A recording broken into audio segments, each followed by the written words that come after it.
হেই বন্ধুরা। তাণ্ডব সিনেমাটির এক্সপ্লেনেশন নিয়ে আমি চলে আসলাম। যেহেতু সিনেমাটি এখন হলে চলতেছে, তাই আপনাদের সবার উচিত হলে গিয়ে সিনেমাটি উপভোগ করা। যাদের হলে গিয়ে সিনেমাটি দেখার ইচ্ছা রয়েছে, তারা অবশ্যই এই ভিডিওটি স্কিপ করবেন। সেই সাথে আমার ভিউয়ার্সদের কাছে একটি রিকোয়েস্ট রয়েছে, অবশ্যই বাজে কমেন্ট করা থেকে বিরত থাকবেন। তো বেশি কথা না বলে চলে যাওয়া যাক মূল গল্পে। গল্প শুরু করার আগে আপনাদের সবার কাছে আমার রিকোয়েস্ট, আপনারা অনেকেই তো ভিডিও দেখেন, কিন্তু কেন জানি আপনারা কেউ লাইক এবং সাবস্ক্রাইব করতে চান না। আপনাদের এই ছোট্ট একটু কাজের কারণে আমরা কতটা উৎসাহিত হই আপনারা তা কখনো চিন্তাও করতে পারবেন না।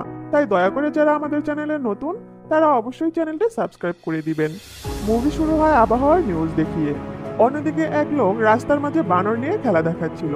সেই বানরটির নাম ছিল সুন্দরী। সে একটি গল্প বলতেছিল। বাংলা নিউজ নামে একটি টিভি চ্যানেলে একজন মন্ত্রী ইন্টারভিউ দিচ্ছিল। মন্ত্রী তখন দেশ নিয়ে বিভিন্ন কথা বলতেছিল। এর মধ্যে চলে আসে হনুমানের মাস্ক পরা একদল লোক। তারা মুহূর্তের ভিতরে বাংলা চ্যানেলের অফিসের ভিতরে ঢুকে যায়। সেখানে গিয়ে সোজা সেই মন্ত্রীকে গুলি করে দেয়। এরপরে গ্যাংয়ের লিডার তার আসল চেহারা দেখায়। আর সে সেখানে থাকা সমস্ত লোকদেরকে জিম্মি করে একটি দাবি পেশ করে। তার দাবি হলো এই মুহূর্তে একটি লাইভ টক শো শুরু করতে হবে। আর সেই টক শোতে থাকবে নামি দামি তিনজন ব্যক্তি। একজন হলো আইজি, দ্বিতীয় জন হলো ধর্মমন্ত্রী, তৃতীয় জন হলো এই বাংলা নিউজ চ্যানেলের মালিক। আর সেই সাথে একজন ভালো জার্নালিস্টও দরকার, কারণ সে এই টক শোটা উপস্থাপন করবে। এই নিউজ দ্রুতই সরকারের কাছে পৌঁছে যায়। সরকার খুব টেনশনে পড়ে যায়। স্পেশাল ডিফেন্স সেখানে দ্রুত চলে আসে। কিন্তু বাংলা নিউজ চ্যানেলের ভবনের ভিতরে ঢোকা কোনোভাবে সম্ভব হচ্ছে না, কারণ সেখানে গরিলা গ্যাংয়ের লোকজন খুব কড়াভাবে নজর রাখছিল। তাই কোনো উপায় না পেয়ে একজন মহিলা মন্ত্রীর আদেশে আইজি, ধর্মমন্ত্রী এবং চ্যানেলের মালিককে সেখানে যেতে বলা হয়। কিন্তু বর্তমান আইজি দেশের বাইরে ছিল, তাই সাবেক আইজি হলেও চলবে, একথা গ্যাংয়ের লিডার জানিয়ে দেয়। কিন্তু তারা কেউ এখানে আসতে রাজি হচ্ছিল না, যে কারণে রাগ হয়ে গ্যাংয়ের লিডার একটি বাসের ভিতর বোমা বিস্ফোরণ করে। অন্যদিকে একজন স্বনামধন্য জার্নালিস্টকে দেখানো হয়, যাকে এখানে আসার জন্য কল করা হয়েছে, যার নাম হলো সারা আলী। আসলে সারা এই বাংলা নিউজ চ্যানেলে আগে জব করতো, কিন্তু কোনো একটা কারণে সে এখান থেকে বের হয়ে গিয়েছে। সারাকে কল করার সাথে সাথে সে দ্রুত রেডি হয়ে বাংলা নিউজ চ্যানেলে চলে আসে। আর সেখানে সে দেখতে পায় গরিলা গ্যাংয়ের লিডার একজন লোককে খুব উত্ত্যক্ত করছে। আসলে সে একজন হাঁপানির রোগী। তার একটা ইনহেলার রয়েছে, যেটা তার খুবই দরকার। লিডার তার ইনহেলারটি হাতে নিয়ে তাকে অনেক উত্ত্যক্ত করছিল। তখনই সারা এসে তাকে বোঝাতে থাকে আর তাকে ইনহেলারটি দিয়ে দিতে বলে। লিডার তখন সারাকে বলে, যত দ্রুত সম্ভব ওই তিনজন লোককে এখানে হাজির করো। সরকারের চাপের কারণে আইজি, ধর্মমন্ত্রী এবং চ্যানেলের মালিক দ্রুত বাংলা নিউজ চ্যানেলের অফিসে চলে আসে। সেখানে এসে খুব ভাব নিয়ে গ্যাংয়ের লিডারের সাথে কথা বলতে থাকে। কেন তাদেরকে ডাকা হয়েছে সেটা জানতে চায়। কিন্তু লিডার তাদেরকে বলে, কেন তাদেরকে এখানে ডাকা হয়েছে সেটা সে জনগণের সামনেই তাদেরকে বলবে। কিন্তু তারা সেটা মানতে রাজি হয় না, যে কারণে গ্যাংয়ের লিডার তাদেরকে আবারও হুমকি দিতে শুরু করে। এবং গ্যাংয়ের অন্য সদস্যরা তাদেরকে রেডি সেডি করে দ্রুতই টকশোর জন্য পাঠিয়ে দেয়। সেখানে মাত্র তিনটাই চেয়ার থাকে, যেখানে গেস্ট তিনজন এসে বসে আর গ্যাংয়ের লিডার দূরে দাঁড়িয়ে থাকে। আর এই সমস্ত কিছুই তারা লাইভ করতেছিল। সারা যখন গ্যাংয়ের লিডারকে ডাকে, তখন সে চ্যানেলের মালিকের চেয়ার থেকে উঠিয়ে দিয়ে সে নিজেই বসে। মজার ব্যাপার হলো, চ্যানেলের মালিকের জন্য একটি প্লাস্টিকের চেয়ার নিয়ে আসা হয়, কিন্তু সে সেটাই বসতে চায় না। তারা তিনজনে একে অপরের সাথে ঝগড়া শুরু করে দেয় এই চেয়ারে কেউই বসবে না তা নিয়ে। গ্যাং লিডার তখন তাদেরকে একটু জোরে ধমক দেয়, যে ধমক খেয়ে চ্যানেলের মালিক সেই প্লাস্টিকের চেয়ারেই বসে পড়ে। অন্যদিকে এই টক শো হাজার হাজার মানুষ দেখতেছিল। সবাই অনেক আগ্রহ নিয়ে দেখতেছিল আসলে কেন গরিলা গ্যাংরা এমন করতেছে। এর ভিতরে টক শো শুরু হয়ে যায়। লিডার সারাকে জানায় তার নাম হলো স্বাধীন। একদিকে লাইভ চলতেছিল, অন্যদিকে আমাদের জলিল নামের একজন লোককে দেখানো হয়। সে অফিসে বসে খাবার খাচ্ছিল। সে যখন স্বাধীনের টক শো টিভিতে দেখে, তখন সে দ্রুত উঠে সেখান থেকে চলে যায়। আর একটা অফিস রুমে গিয়ে হাজার হাজার ফাইলের ভিতরে কি যেন সে একটা খুঁজতে থাকে। এদিকে আরেকজন লোককে দেখানো হয়, যে কিনা পুলিশের একজন উপরস্থ কর্মকর্তা। তার নাম হচ্ছে কামরুজ্জামান। সে স্বাধীনের টক শো টিভিতে দেখে অনবরত এক একজনকে কল করে যাচ্ছে, কিন্তু সে কাউকেই কলে পাচ্ছে না। এই দুইজন লোকের ভিতরে হয়তো কোনো একটা রহস্য লুকিয়ে রয়েছে। কি রহস্য সেটা তো আমরা আস্তে আস্তেই জানতে পারবো। তারা লিডারকে জিজ্ঞেস করে সে কেন এমনটা করতেছে আর তার উদ্দেশ্য কি। স্বাধীন তখন বলে, সুষ্ঠু আইন প্রতিষ্ঠা করা তার উদ্দেশ্য। একথা শুনে সারা একটু হাসি দিয়ে বলে, আপনি তো আইন ভঙ্গ করতেছেন। স্বাধীন তখন তাকে বলে, ব্যাকটেরিয়া দমন করার জন্য যেমন অন্য একটি ব্যাকটেরিয়ার প্রয়োজন, ঠিক তেমন সুষ্ঠু আইন পরিচালনা করার জন্য আমি শুধু এই অপরাধ করতেছি। এরপর সারা জিজ্ঞেস করে, আসলে আপনি কি চাচ্ছেন, ভালো করে খুলে বলেন। স্বাধীন তখন তাকে বলে, সবকিছু জানতে হলে চলে যেতে হবে 8 বছর পিছনে। দৃশ্য চলে যায় 8 বছর পিছনে। একদিন সন্ধ্যায় নিশাত নামের একটি মেয়ে একটি বাড়িতে এসে ডিল মারে, যে হলো আমাদের আজকের গল্পের হিরোইন। আর সেখান থেকে বের হয়ে আসে স্বাধীন নামের একটি ছেলে। স্বাধীন যখন নিশাদের কাছে আসে, নিশাদ তখন স্বাধীনকে বলে, তোমার কি চাকরিটা হয়েছে? স্বাধীন বলে, না, আমার এবারও চাকরিটা হয়নি। যে কারণে নিশাদ তাকে বলে, আমার বাবা কিন্তু আমার বিয়ের জন্য ছেলে দেখতেছে, এভাবে চলতে থাকলে আমাকে কিন্তু অন্য কারো বউ হয়ে যেতে হবে। স্বাধীন তখন নিশাদকে বলে, তুমি এক কাজ করো, আমার মনে হয় চাকরি টাকরি হবে না, তাই তুমি তোমার বাবার পছন্দের ছেলেকেই বিয়ে করে ফেলো। স্বাধীনের এমন কথা শুনে নিশাদ রাগ করে সেখান থেকে চলে যেতে থাকে। স্বাধীন তখন নিশাদকে পিছন থেকে ডাক দেয় আর বলে, তুমি এভাবে কেন চলে যাচ্ছ? তুমি জানো আমার মা নেই, আর তুমিও আমাকে এভাবে কষ্ট দিয়ে চলে যাচ্ছ। এটা শোনার পর নিশাদ স্বাধীনকে বলে, তুমি কেন এত সরল? স্বাধীন বলে, আমি তো এমনই। নিশাদ বলে, তার জন্য তো তোমাকে আমি এত ভালোবাসি। আর যাবার বেলায় বলে যায়, তুমি আমার বাবার সাথে দেখা করো আর তার কাছ থেকে 2 মাসের সময় নাও, এর ভিতরে যে কোনো একটি জব জোগাড় করে আমাকে বিয়ে করো। স্বাধীন অবশ্য এই কথায় অনেক ভয় পায়, কারণ সে নিশাদের বাবার সামনে যেতে অনেক ভয় পাচ্ছিল। কিন্তু সে নিশাদের দিকে তাকিয়ে সে রাজি হয়ে যায়। যাই হোক, পরের দিন নিশাদ স্বাধীনকে নিয়ে তার বাবার কাছে যায়, আর তাকে দেখে সে অনেক ভয় পেতে থাকে। নিশাদের বাবা স্বাধীনকে বলে, তুমি তো এখন পর্যন্ত কোনো চাকরি বাকরি করো না, তাহলে তুমি আমার মেয়েকে কি খাওয়াবে? স্বাধীন ভয়ে ভয়ে বলে, সে চাকরি ব্যবস্থা করে নিবে, তারপরে সে নিশাদকে বিয়ে করবে। নিশাদের বাবা স্বাধীনকে তখন জিজ্ঞেস করে, তো তোমার চাকরি ম্যানেজ করতে করতে কত টাইম লাগবে? স্বাধীন হুট করে বলে, তাকে 2 মাস সময় দিলেই হবে। স্বাধীনের একথা শুনে নিশাদের বাবাও তাদের রাজি হয়ে যায়, আর বলে, এই 2 মাসের ভিতরে যদি তুমি কোনো জব জোগাড় করতে না পারো, তাহলে আমার মেয়েকে কিন্তু অন্য কোথাও বিয়ে দিয়ে দিব। যাই হোক, এরপর স্বাধীন বাসায় চলে আসে, আর সে প্রতিদিন এক একটা জবের ইন্টারভিউ দিতে থাকে। সব জায়গায় বলে, তোমার ইন্টারভিউ অনেক ভালো হয়েছে, কিন্তু কোথাও তাকে জব দেওয়া হয় না। একদিন সন্ধ্যায় স্বাধীন তার বাবার কাছে এসে অনেক চিল্লাপাল্লা করে বলতে থাকে, আপনি একটা ফোন করলেই তো আমার জবটা হয়ে যায়, আজকাল টাকা বা মামা চাচা ছাড়া কোনো জব হয় না। তার বাবাও তার সাথে চেঁচিয়ে বলে, আমার কি জব হয়নি? আমিও তো কোনো মামা চাচা ছাড়াই জব পেয়েছি, তাহলে তুই কেন পাবি না? এত কষ্ট করে লেখাপড়া করিয়েছি কারো কাছে হাত জোর করার জন্য? আমি কখনোই পারবো না কারো কাছে তোর জন্য সুপারিশ করতে। যাই হোক, এভাবে 1 মাস কেটে যায়, কোথাও জব হয় না স্বাধীনের। তাই কোনো উপায় না পেয়ে স্বাধীন সোজা ঢাকায় চলে আসে একটি জবের জন্য। ঢাকায় আসার পরে তার এক পরিচিত ভাই তাকে একটি থাকার রুম দেয়। সে সেখানে থেকে তার জবের জন্য ইন্টারভিউ দিতে থাকে, কিন্তু সে যেখানেই ইন্টারভিউ দিক না কেন, কোথাও তাকে জবে রাখা হয় না। সে অনেক জায়গায় ইন্টারভিউ দিয়েছে, কিন্তু কোথাও থেকে তাকে মেইল বা কল করে ডাকা হয় না। এভাবে বেশ কিছুদিন কেটে যায়। হঠাৎ করে একজন লোক তাকে ফোন করে বলে, তার জব হয়ে গিয়েছে, সে যেন কালকে অফিসে রেডি হয়ে চলে আসে। সে যখন জব হয়েছে এই মেলটি পায়, তখন সে অনেক বেশি খুশি হয়ে যায়, আর সে দ্রুত নিশাদ এবং তার বাবাকেও ফোন করে জানিয়ে দেয় যে তার জব হয়েছে। সে পরের দিন রেডি হয়ে অফিসে চলে আসে, কিন্তু এখানে এসে সে জানতে পারে তার আসলে কোনো জব হয়নি, জব অন্য কারো হয়েছে। ভুল করে তার কাছে এই মেলটি পাঠিয়ে দেওয়া হয়েছে। যে কথা শুনে সে তো অনেক বেশি কষ্ট পায় এবং সেখানকার বসের অনেক হাতে পায়ে ধরতে থাকে, কিন্তু বস স্বাধীনকে সেখান থেকে বের করে দেয়। এরপরে স্বাধীন বাসায় এসে অনেক হতাশ হয়ে যায়। তখন তার সেই ভাইটি চলে আসে, যে তাকে থাকার ব্যবস্থা করে দিয়েছে। সে স্বাধীনকে তার জবের কথা জিজ্ঞেস করে। স্বাধীন তখন তাকে বলে তার জবটি আসলে হয়নি। স্বাধীন তখন তার কাছে রিকোয়েস্ট করে বলে, তাকে কি কোনো একটা জবের ব্যবস্থা করে দিতে পারবে, সেটা যে কোনো জব হলেই চলবে। স্বাধীনের অবস্থা দেখে সেই লোক তাকে বলে, তুমি কি বাইক চালাতে পারো? স্বাধীন বলে, হ্যাঁ, আমি বাইক চালাতে পারি। একথা শুনে সেই লোকটি স্বাধীনকে একটা বুদ্ধি দেয়। সে বলে, রাতে তুমি ডেলিভারির কাজ করবে আর দিনে তুমি জব খুঁজবে। স্বাধীনও তার কথায় রাজি হয়ে যায়। এরপর থেকে স্বাধীন রাতে ডেলিভারির কাজ করতে থাকে আর দিনে জবের ইন্টারভিউ দিতে থাকে। কিন্তু বাড়ির মানুষজন তো জানতো তার জব হয়ে গিয়েছে, তাই স্বাধীনের বাবা এবং নিশাদের বাবা মিলে তাদের বিয়ের দিন ফিক্সড করে ফেলে। তখন স্বাধীন ফোন করে নিশাদকে। নিশাদের বাবাকে তখন স্বাধীন বলার চেষ্টা করে যে তার জবটা হয়নি, কিন্তু নেটওয়ার্ক খারাপ থাকার কারণে নিশাদের বাবা এটা বুঝতে পারে না। তাই নিশাদের বাবা এবং স্বাধীনের বাবা মিলে তাদের বিয়ের দিনটা ফিক্সড করে দেয়। এরপর থেকে স্বাধীন মিথ্যা কথা বলতে শুরু করে। কারণ সে এই পর্যায়ে এসে জানাতে চাচ্ছিল না তার যে আসলে জবটা হয়নি। অন্যদিকে ইন্টারভিউ দিতে দিতে স্বাধীনের এক সময় চাকরি হয়ে যায়। সে অনেক বেশি খুশি হয়ে যায়। অফিসের বস তাকে জিজ্ঞেস করে সে কবে থেকে জয়েন করতে চায়। স্বাধীন তখন তাদেরকে বলে, আমার বিয়েটা শেষ করে এসেই আমি জবে জয়েন করব। অফিসের বস তাদের রাজি হয়ে যায়। স্বাধীন বাসায় এসে ঘুমিয়ে পড়ে। স্বপ্নে সে নিশাদের সাথে লিচুর বাগান গান গায়।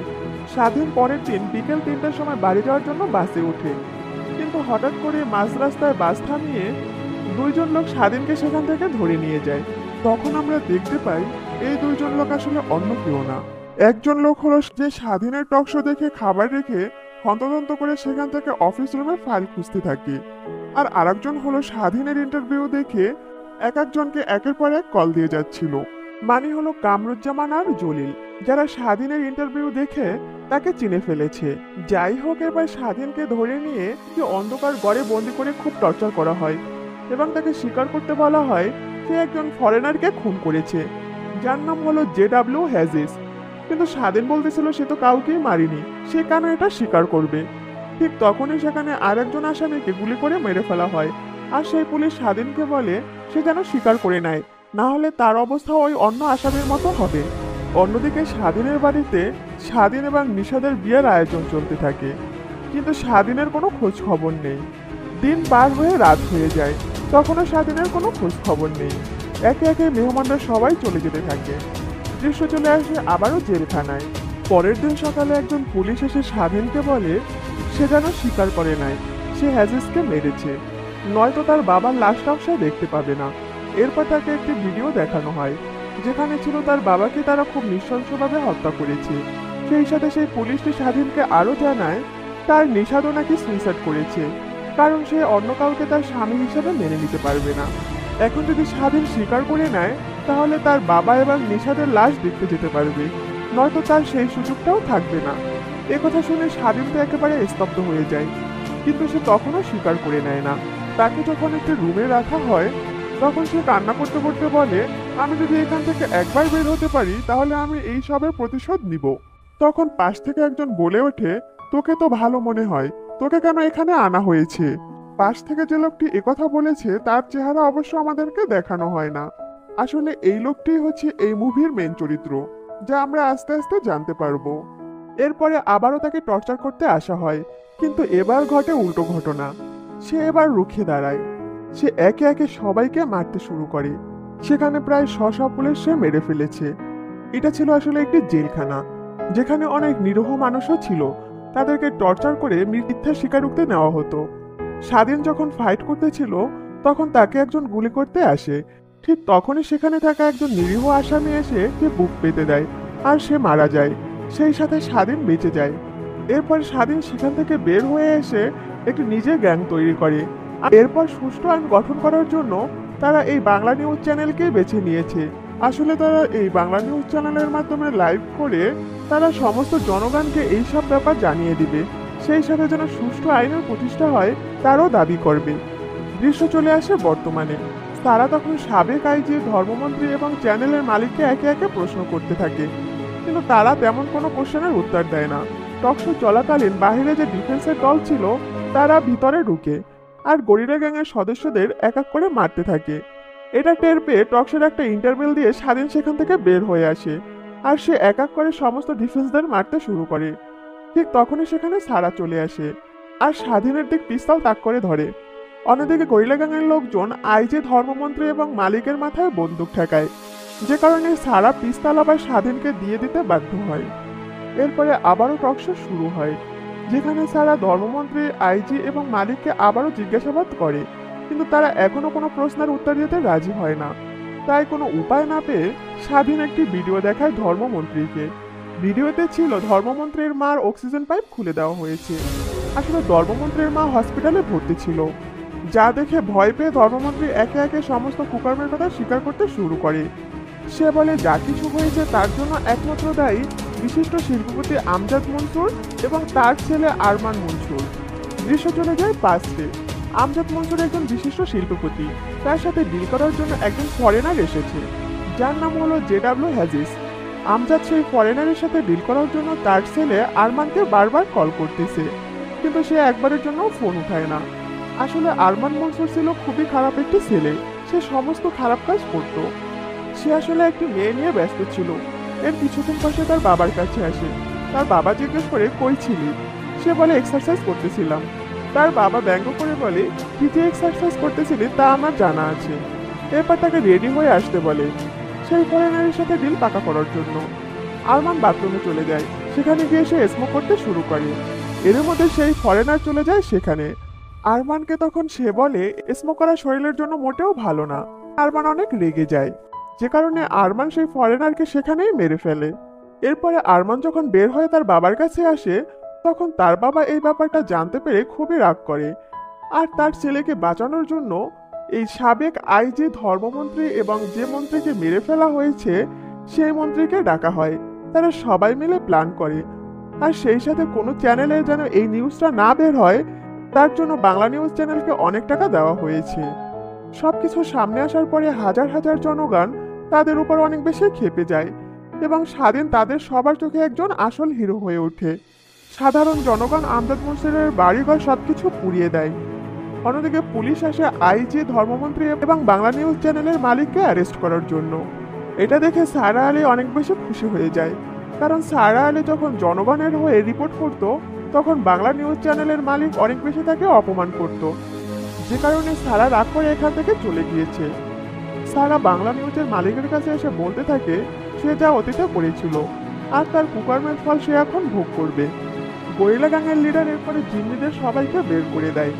কিন্তু মজার ব্যাপার হলো লিডার ছাড়া তার দলের সব লোক সেই জিম্মিদের সাথে সেখান থেকে বের হয়ে গিয়েছে। পুলিশ তা কোনোভাবেই বুঝতে পারেনি। সারা তখন স্বাধীনের কাছে এসে জিজ্ঞেস করে তার দলের সবাই তো এখান থেকে চলে গিয়েছে, তাহলে সে কেন যায়নি? স্বাধীন তখন সারাকে বলে সে অন্যায় করেছে আর তার জন্য সে পুলিশের কাছে আত্মসমর্পণ করতে চায়, তাই সে এখানে থেকে গিয়েছে। সারা তখন স্বাধীনকে বলে সে এখন বাংলাদেশের একজন হিরো, সাধারণ মানুষ তাকে পুলিশের কাছে আত্মসমর্পণ করতে দিবে না। একথা শুনে স্বাধীন অফিস থেকে বের হয়ে বাইরে এসে সাধারণ জনগণের উদ্দেশ্যে বলতে থাকে সে যেটা করেছে সেটা সাধারণ মানুষের জন্য করেছে, আর তার মতো স্বাধীন প্রতিটা মানুষের মধ্যে রয়েছে। এখন পুলিশ তাকে অ্যারেস্ট করে নিয়ে যাবে, তাই যেন সাধারণ মানুষ তাতে কোনো বাধা দেয় না। এটা হলো স্বাধীনের রিকোয়েস্ট সাধারণ মানুষের কাছে। এরপর পুলিশ তাকে অ্যারেস্ট করে নিয়ে যায়। একদিকে আইজি, ধর্মমন্ত্রী এবং চ্যানেলের মালিককে অ্যারেস্ট করে নেয়, অন্যদিকে স্বাধীনকেও অ্যারেস্ট করে নিয়ে যাচ্ছে। এর মধ্যে দিয়ে সারা সেখান থেকে বের হয়ে তার গাড়িতে এসে বসে আর সে কিছু একটা চিন্তা করে মুচকি হাসে। দৃশ্য চলে যায় পাস্টে। সারা আসলে জেডাব্লিউ হ্যাজিসের মার্ডার নিয়ে নিউজ করতেছিল, কিন্তু বাংলা নিউজ চ্যানেলের মালিক এই নিউজ করতে বাধা দেয় এবং কঠোরভাবে নির্দেশ দিয়ে দেয়। কিন্তু সারা তখন মালিকের সাথে রাগারাগি করে আর বলে দেশের সমস্ত নিউজ জনগণের জানার রাইট রয়েছে, যে কারণে সারা এবং মালিকের সাথে অনেক খারাপভাবে কথার কাটাকাটি হয়। এক পর্যায়ে সারা সেখান থেকে চলে যায়। এর কিছুদিন পরই তার মা হঠাৎ করে তাকে ফোন করে বলে তার ভাইকে আর খুঁজে পাওয়া যাচ্ছে না। সারা তখন এখানে ওখানে খুঁজতে শুরু করে। এক পর্যায়ে সে ধর্মমন্ত্রীর কাছে আসে আর তাকে বলে তার ভাই গুম হয়েছে, কিন্তু ধর্মমন্ত্রী সেটা মানতে রাজি হয় না। সারা তখন তাকে বলে সে তার ভাইকে যে কোনো উপায়ে খুঁজে বের করবে। ধর্মমন্ত্রী তখন তাকে বলে এটা তো খুব ভালো নিউজ, তুমি অবশ্যই তোমার ভাইকে খুঁজে বের করো, তাতে আমি খুশি হব। এর কিছুদিন পর সারাকে একদিন স্বাধীন ডেকে পাঠায় আর সে সারাকে বলে তার ভাইকে মেরে ফেলা হয়েছে। আসলে প্রথম দিন স্বাধীনকে যখন ধরে নিয়েছিল তখন যে আসামিটাকে পুলিশ গুলি করেছিল সেই ছেলেটাই ছিল সারার ভাই। স্বাধীন যখন বলে তার ভাইকে পুলিশ গুলি করে হত্যা করেছে তখন সারা অনেক বেশি ভেঙে পড়ে। স্বাধীন তখন সারাকে বলে সে এই সবকিছুর প্রতিশোধ নিতে চায়, সে কি তার সাথে আছে? সারা তখন কোনো চিন্তা ভাবনা না করেই স্বাধীনের সাথে হাত মিলায় আর সে স্বাধীনকে বলে এই সবকিছুর প্রতিশোধ নেওয়ার জন্য সবার আগে বাংলা নিউজ চ্যানেলের ভবনটি অ্যাটাক করতে হবে, সেটা কি পারবে? স্বাধীন তখন জানায় হ্যাঁ পারবে। এরপরে সারার সহযোগিতায় স্বাধীন এবং তার গ্যাং বাংলা নিউজ চ্যানেলের ভবনটি অ্যাটাক করে। অন্যদিকে আমরা আরমান মনসুরকে দেখতে পাই, যাকে তার বাবা একটি ঘরে লুকিয়ে রেখেছে আর তাকে দেখাশোনা করার জন্য একটি লোককে রেখেছে। সেই লোকটি ফোনে যখন জানতে পারে সাধারণ জনগণ আরমান মনসুর এবং আমজাদ মনসুরের সমস্ত কুকর্মের কথা জেনে তাদের ঘরবাড়িতে আগুন লাগিয়ে দিয়েছে, তখন সে অনেক ভয় পেয়ে যায় আর সে ফোনে বলতে থাকে আরমানকে সে পুলিশে ধরিয়ে দিবে। কথা শেষ করে সে আরমানের কাছে আসে। এদিকে আরমান নেশা করে বেহুশ অবস্থায় পড়ে আছে। দ্রুত সেই লোকটি আরমানকে তুলে আর বলে তাকে সে এখান থেকে পালাতে হেল্প করবে। আরমান তখন তার কাছে একটি সিগারেট চায়। সে একটি সিগারেট খেতে দেয়। এরই মধ্যে আরমানের হাতে যে শিকল ছিল, সেই শিকল দিয়ে সেই লোকটির গলায় পেঁচিয়ে তাকে মেরে ফেলে। কারণ আরমান শুনতে পেয়েছিল যে সে আরমানকে পুলিশে ধরিয়ে দিবে।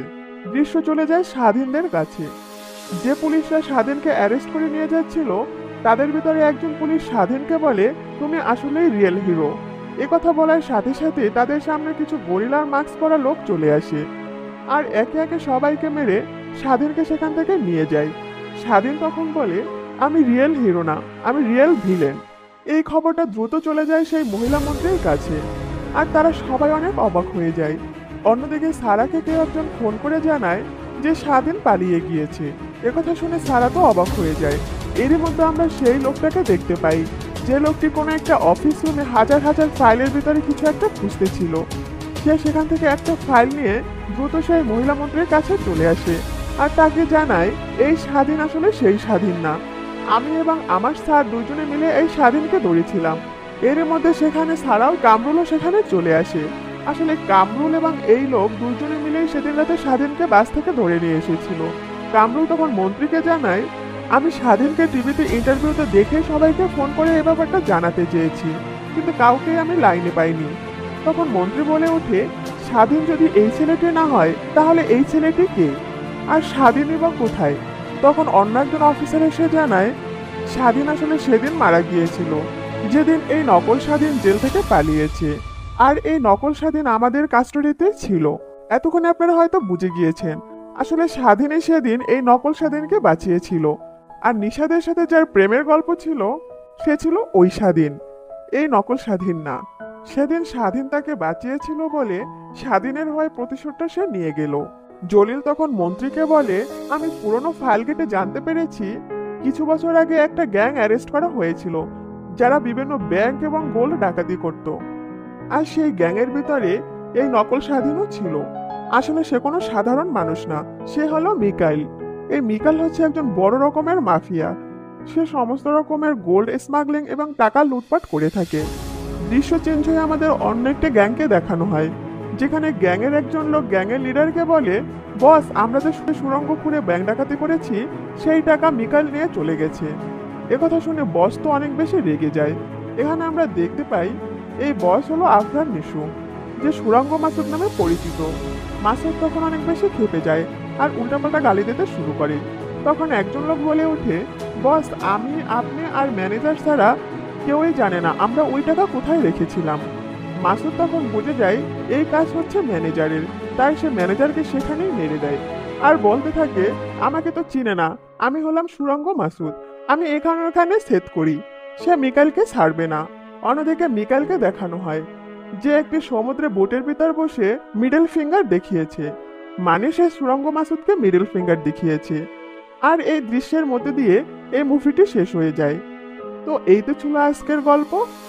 আজকের গল্পটি আপনাদের কাছে কেমন লেগেছে তা অবশ্যই কমেন্ট করে জানাবেন। আমি আজকের মতো বিদায় নিচ্ছি। আল্লাহ হাফেজ।